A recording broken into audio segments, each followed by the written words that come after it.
So ayan, matapos tayong pakainin at busugin, tutunawin naman natin yan sa pag-hiking pataas. Doon, ayun o. Kita sa pagoda. Ha? Di ba?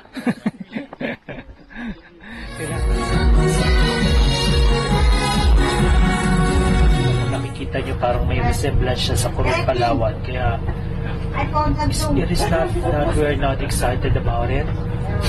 But we used to it, right? Those other nationality. Welcome to Halong.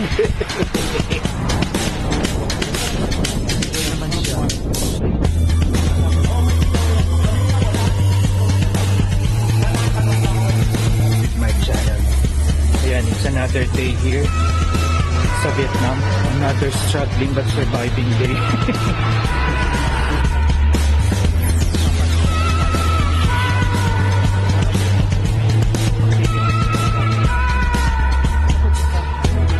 Welcome to our channel, Hike with my channel. Ayun nga, magbubukas na naman tayo ng bagong series ng kwentuhan, ng lakwatsahan at kainan yan dito sa Vietnam.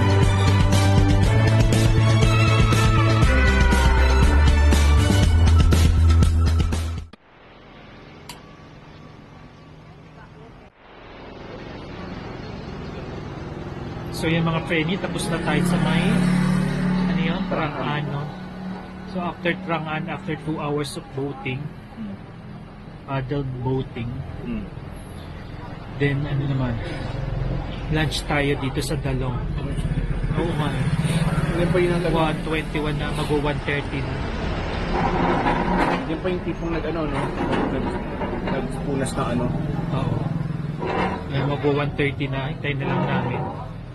Probably mga 2 o'clock, punta na kami sa Moa Cave. Hindi namin alam kung gaano pa kalayo from here. Nandito kami sa may Tamkok Beach Dome. Yun yung mountain bike, oh. Sarap mag-bike dito, Frenny. Sana yung pagkakataon kami mag-bike dito sa Tamkok.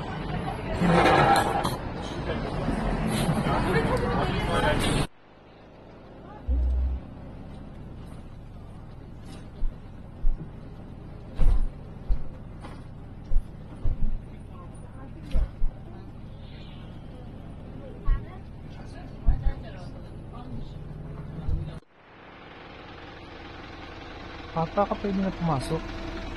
Hinihintay natin yung tickets. Ay, di doon, no?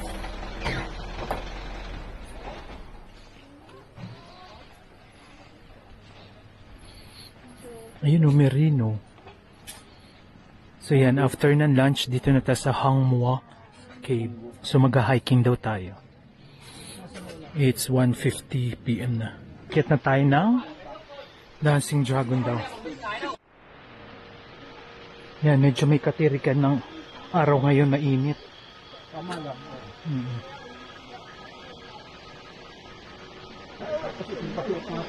Ha? Ayan o, kudok. Absorb mo lahat yung init. Ayun o. Mo. Nakadalang tissue. Yan, kudulik hangwa. Yan.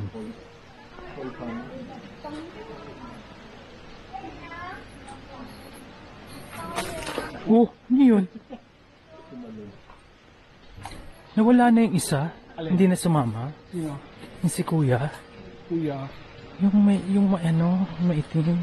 Ah, yung ano? Siguro, alam niya mag-hiking siguro. Hindi siguro kaya, oo. So, ayan mga friendly, no? Make sure na fit and healthy kayo. Ayan, lumalabing na. Doon lang pala mainit. Kasi exposed. Matapos tayong pakainin at busugin, tutunawin naman natin yan sa pag-hiking pataas. Doon, ayun o. Kita sa pagoda. Ha? Di ba? kailangan kasi natin ng energy para sa pag-guide ng hiking. Ayan, kita medyo may kataasan na yan, no? Ito, yan. Taas, di ba? Yan, so maganda yung package na nakuha natin by Klook, 1,980. May transpo na yun. And then bayad na yung tatlong attraction na pinuntahan natin. Yung sa Trang-an, ito sa Huang Mua Cave, at yung susunod na may Hualu. Yan, then may pa-lunch sila. Yan. Ito yung grupo namin.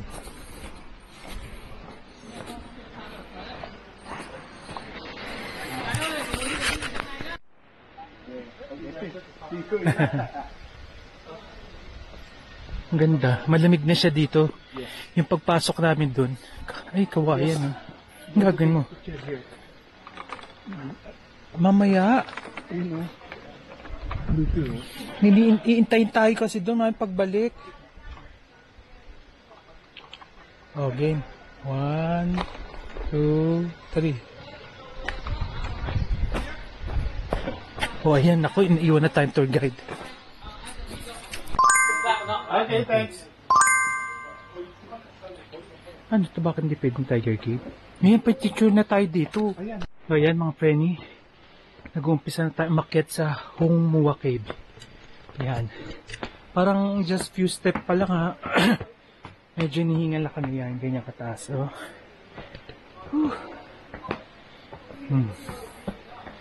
Yan. 500 steps daw to eh. So let's see. Parang masakit na sa binti agad. Dubai tayo. Pero palamig na siya. Oo nga. Kita mo sakit na nabalakang. Parang hinihingal na ako talaga. Yan oh.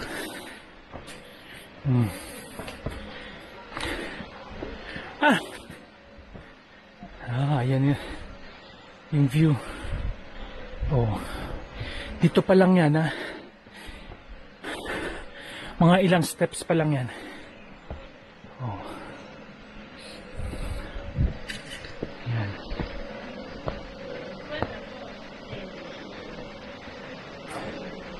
Medyo punta na tayo sa peak. Medyo pagod na. Ayan.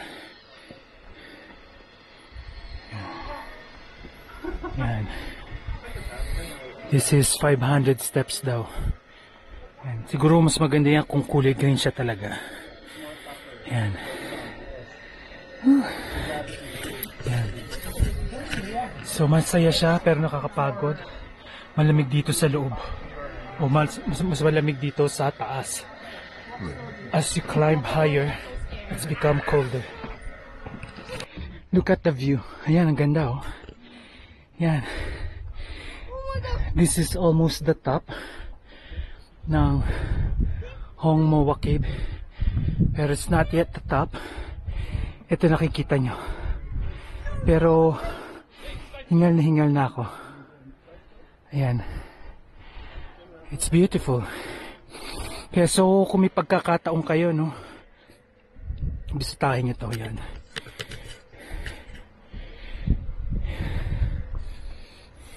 And look. Ayun o, meron din para sa Trang-an. Hindi ko alam kung nakikita nyo pa dito yun sa baba. Yan, there. Yan, dito naman puro parang rice paddy naman, rice field na nandito. The top ng Hong Mua Cave. Yan. Medyo malayo ako sa edge kasi alam niyo namang may fear of height ako. Yan. Taas. Yan. Hello, ba't wala ang camera? Yan. Mas mahirap ang bumaba kaysa umakyat. Dahil matarik siya, maaari ka mahulog. Kaya, lalo na pag mahina ang tuhod mo, dapat dito sa may gabay. Yan, tsaka pa side.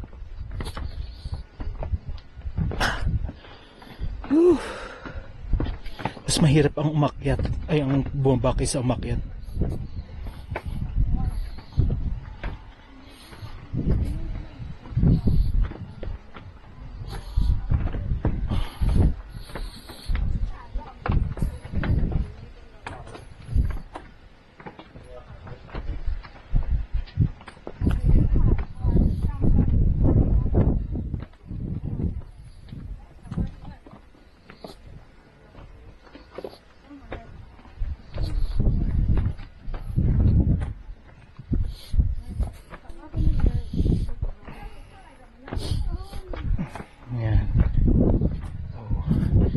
ba? Nakaka-OOTD ka, akyat ng bundok. Kaya niyo ba yan? Lamig, sarap. Kaya pala maga kami pinapunta dito kasi madaling magdilim ngayon eh. Pag madilim dito mahirap.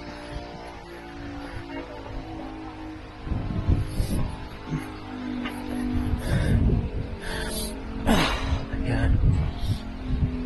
Kaya habang bata pa lang mga friendly, no, bumiyahe na kayo. Kung hilig nyo bumiyahe, bumiyahe na kayo. Para, ayan oh, ang gaganda oh, di ba? Para kayanin nyo pa to. Buti na lang, yan, inadpura na namin ang bumiyahe dito. Dahil baka ito na yung last punta namin dito.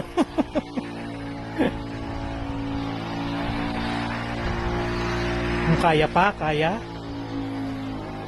Ayan, pinipababa na nga tayo ng Hang Moa Cave or Moa Cave. Kung aakyat babalakin yung pumunta dito, make sure no na komportable yung suot nyo, naka rubber shoes kayo para sa ganun eh medyo ano naman siya, simentado na yan, pero may mga uneven pa din no, kaya ingat lamang. Mas masarap, mas madaling umakyat kaysa bumaba, lalong lalo na pag malapit na kayo sa top kasi medyo pa stiff na, kaya ingat lamang po kayo. Sabi nga, it is a 500 steps po. Ayan mga friend, it's already 3 o'clock, 2:53, pababa na tayo. At ang next stop namin is yung Hualu, the center of culture dito sa Vietnam.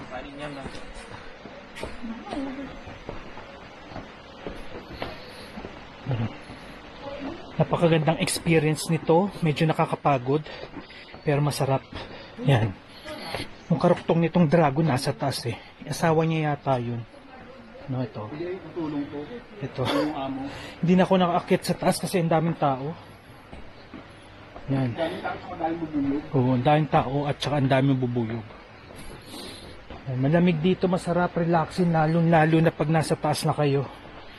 Yung pagod nyo sa pag-akyat, mababawi yan pag nasa top na kayo. Because it has a majestic view, no? Of Ninh Binh. Pagtingin nyo sa kaliwa city, pagtingin nyo sa kanan, mga rice field. Ang ganda ng contrast niya. So believe me, huwag nyo kalilimutan to pag nasa Hanoi kayo, kasi malapit siya sa Hanoi. 2 hours of driving. Kaya much better kumuha kayo ng package tour from Klook. Ayun yung anong cave? Tiger cave. Wala naman po ang pasok eh. Oo nga. Yan, may cave dito, ayan o. The Dong Hoang Ho Tiger Cave. Hindi nun eh, kakataka tumasok. So yan, Penny, dahil sa pagod namin, mag-ice cream muna kami. Ayan, sarap. Uy, mamaya may daan dun si Trong na iba. Hindi natin alam. It's so refreshing. Hindi pa yung mga Korean. Marami kami kasama dito sa team. May Korean, may Malaysian, Singaporean, African. Ano yung susunod natin pupuntahan? Parang village lang.